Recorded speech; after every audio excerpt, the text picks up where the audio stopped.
स्वागत है आपको हमारे यूट्यूब चैनल एन के क्लासेस में। तो चलिए आज हम लोग देखेंगे फिर अगली इस वीडियो का पार्ट 2। जो इससे पहले पार्ट 1 में हम जो है पार्ट 1 में इससे पहले जो 40 ऑब्जेक्टिव को देखे थे, जो कि इस प्रकार देखिए इस सब को देखे थे। लेकिन आज इस पार्ट 2 में जो है हम यहाँ 40 से और अगले 80 नंबर तक, यहाँ से मतलब 41 से 80 नंबर तक का जो भी 40 ऑब्जेक्टिव होगा इसको देखेंगे। समझे, मतलब ये सेट है, इस सेट को मार्क देखना कि कितना आता है। इससे पहले एक वीडियो और बनाए जो पार्ट 1 है, उसको आप देख लीजिएगा। चलिए इस वीडियो को हम स्टार्ट करते हैं। चलिए देखिए क्या बोल रहा है। भारत में सबसे लंबा बांध कौन सा है? तो भारत का सबसे लंबा बांध जो है ये हीराकुंड बांध है।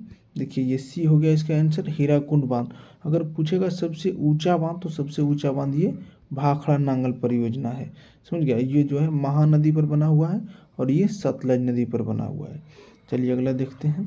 देखिए क्या बोला, वह कौन कौन प्राथमिक ऊर्जा उदाहरण नहीं है, मतलब प्राथमिक ऊर्जा का उदाहरण नहीं है।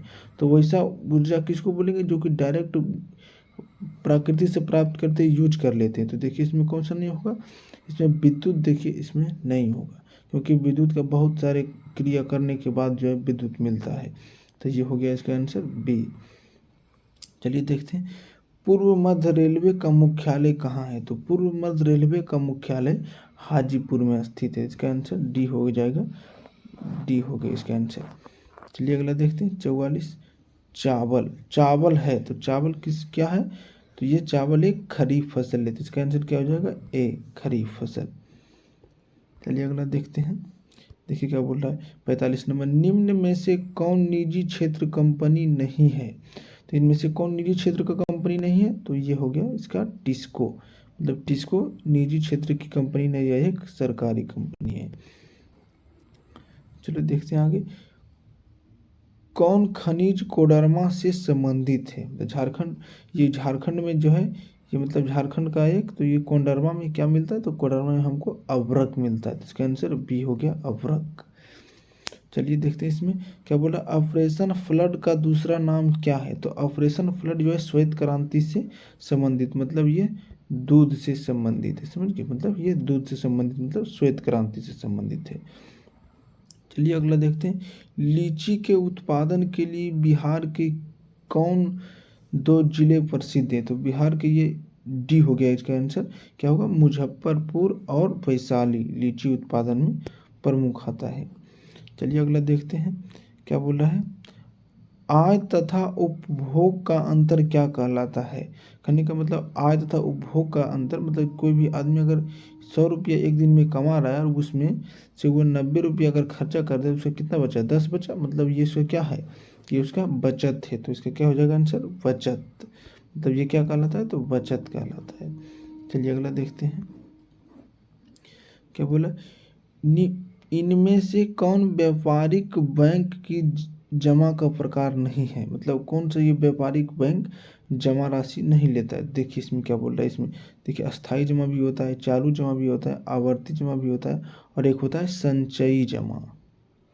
संचयी जमा, तो यहाँ पर देखिए उस ऑप्शन में नहीं याद लिया है, अधिविकर्ष लिखा, तो इसमें नहीं होगा, इसका आंसर सी हो जाएगा, अधिविकर्ष। चलिए देखिए क्या बोलता है, देखिए क्या बोलता है, पूंजी बाजार में किस प्रकार के ऋणों का लेन देन होता है?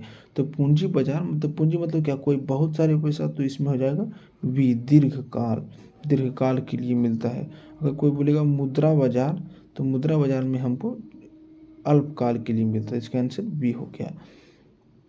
चलिए देखिए क्या बोला, किसने किसने कहा ग्राहक हमारी दुकान में आने वाला सबसे महत्वपूर्ण व्यक्ति है और वह हम पर निर्भर नहीं, हम उन पर निर्भर हैं?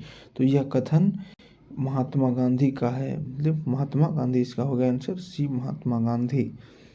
चलो देखते हैं अगला, इनमें से कौन गैर आर्थिक आधारभूत संरचना का घटक है? मतलब जिससे पैसा नहीं होता है, तो कौन सा है? सी, शिक्षा गैर आर्थिक आधारभूत संरचना है। चलिए अगला देखते हैं, इनमें से कौन ऊर्जा का गैर पारंपरिक स्रोत है? मतलब गैर, जो कि हमेशा हमको खर्च होने जाने के बाद भी मिलता रहेगा तो कौन सा है, ज्वारीय ऊर्जा। और इसमें देखिए क्या है, कोयला तो खत्म होगा नहीं मिलेगा, पेट्रोलियम भी नहीं मिलेगा और ये प्राकृतिक गैस भी नहीं मिलेगा, लेकिन ये ज्वारीय ऊर्जा उसको बोलते हैं जो समुद्र में जो लहर होता है और उससे जो ऊर्जा बनता है, उससे जो बिजली बनता है उसको ज्वारीय ऊर्जा बोलते हैं। तो इसका आंसर ए हो गया। चलिए देखते हैं अगला। देखिए गोंडवाना समूह के कोयले का निर्माण कब हुआ था? तो गोंडवाना समूह के कोयले का निर्माण 20 करोड़ वर्ष पूर्व पहले हुआ था, मतलब 20 करोड़ वर्ष पूर्व हुआ था। लेकिन देखिए ऑप्शन में कहीं पर भी नहीं है, तो इसका आंसर डी हो जाएगा, इनमें से कोई नहीं। चलिए देखिए क्या बोला है, निम्न में से खरीफ फसल कौन है? तो निम्न में से खरीफ फसल मतलब क्या, धान मतलब बरसात वाले मौसम में कौन सा होता है? तो ये चावल होता है, कपास भी होता है और ये मक्का भी होता है। इसका मतलब ये सभी हो जाएगा, डी।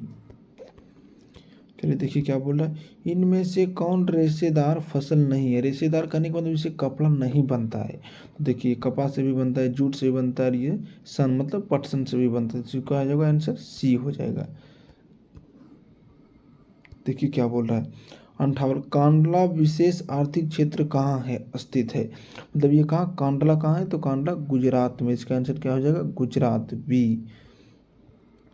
देखिए क्या बोल रहा है, देखिए ये VVI क्वेश्चन है, हमेशा पूछता है ये। चलिए देखिए क्या बोले, देखिए गुटेनबर्ग का जन्म कहाँ हुआ था? तो गुटेनबर्ग का जन्म जर्मनी में हुआ था। इसका आंसर बी हो गया, जर्मनी। चलिए अगला देखते हैं, ये क्या बोला, 60 नंबर, इंग्लैंड में मुद्रण कला की शुरुआत किसने की थी? इंग्लैंड में मुद्रण कला की शुरुआत किंगस्टन ने किया था। इसका आंसर बी हो जाएगा, किंगस्टन।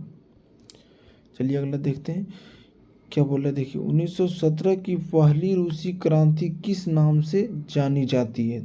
तो इसको अक्टूबर की क्रांति भी बोलते हैं। तो इसका आंसर हो जाएगा सी। देखो ये क्या बोल रहा है, 62, लाल सेना का गठन किसने किया था? तो लाल सेना का गठन ट्रॉस्की ने किया था। क्या हुआ, ट्रॉस्की। देखो इसको कार्ल मार्क्स को समाजवाद का जनक बोला जाता है, समाजवाद का जनक। ये जो है समाजवाद का स्थापना किया था ये कार्ल मार्क्स।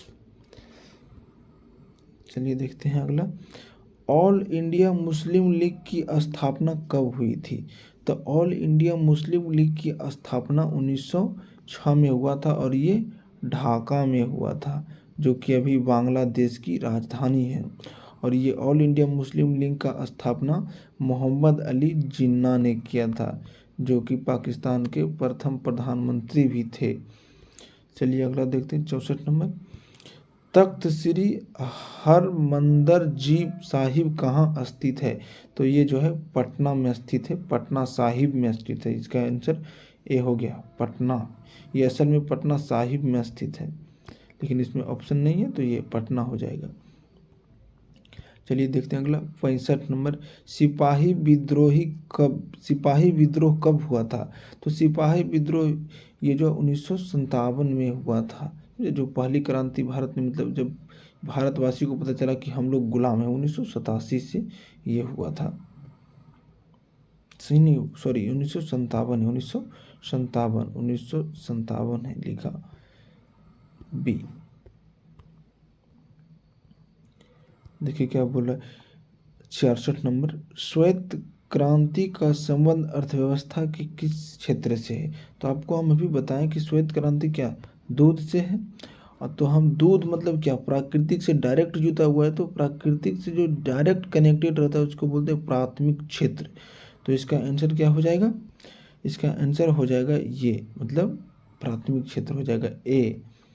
चलिए अगला देखते हैं, क्या बोला है, देखिए इसमें बिहार दिवस कब मनाया जाता है? तो बिहार दिवस कब मनाया जाता है? तो बिहार दिवस जो है ये 22 मार्च को मनाया जाता है। तो इसका आंसर क्या हो जाएगा, 22 मार्च, बी।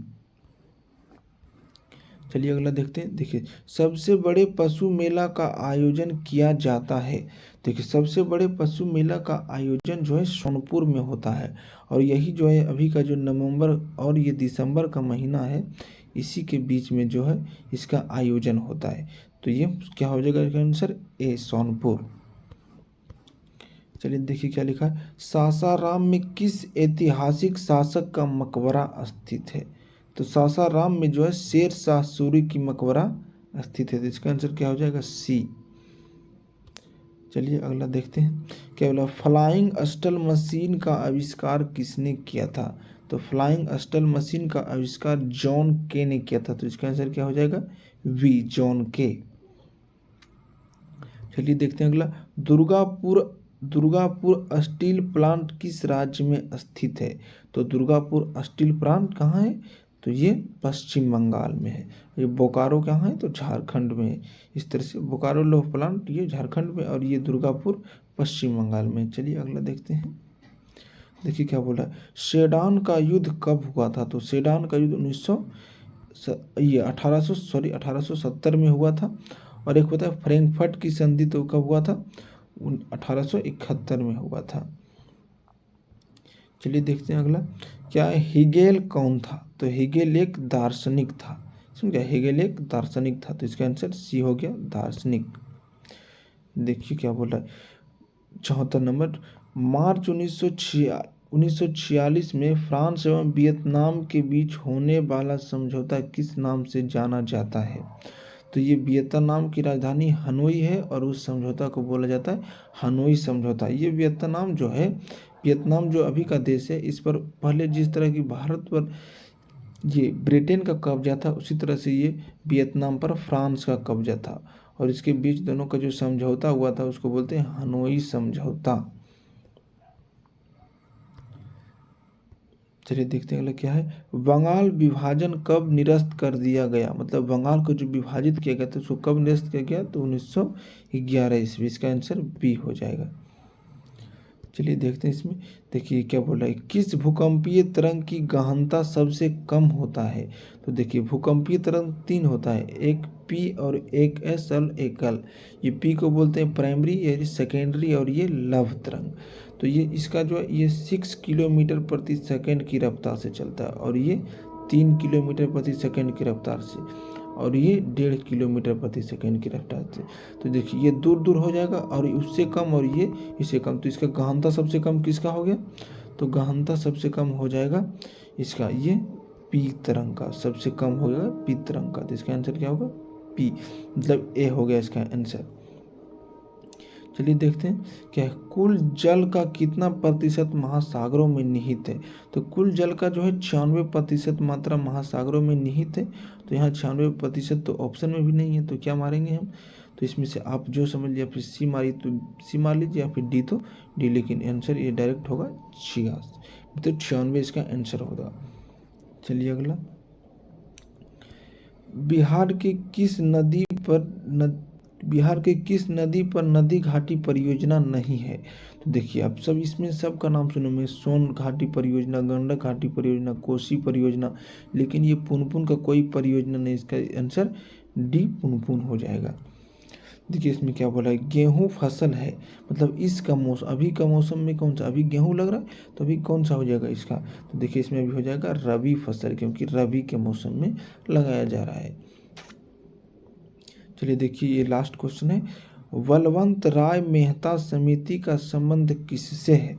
तो बलवंत राय मेहता समिति का जो है पंचायती राज गठन करने का मांग किया था। मतलब कि ये जो है स्थानीय स्वशासन के लिए पंचायती राज का गठन किया जाए, और इसका शुरुआत जो है राजस्थान से हुआ था। इसका शुरुआत राजस्थान से हुआ था। चलिए थोड़ा सा ये गलती हो गया।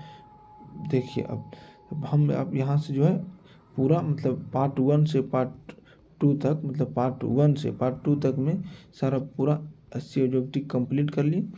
चलिए आज के लिए इतना ही, थैंक यू। अगर आप हमारे चैनल पर नए हैं तो हमारे चैनल को लाइक, शेयर और सब्सक्राइब करें, क्योंकि हम इसी तरह के लिए वीडियो आपके लिए लाते रहेंगे, जिसको भी आई होगा।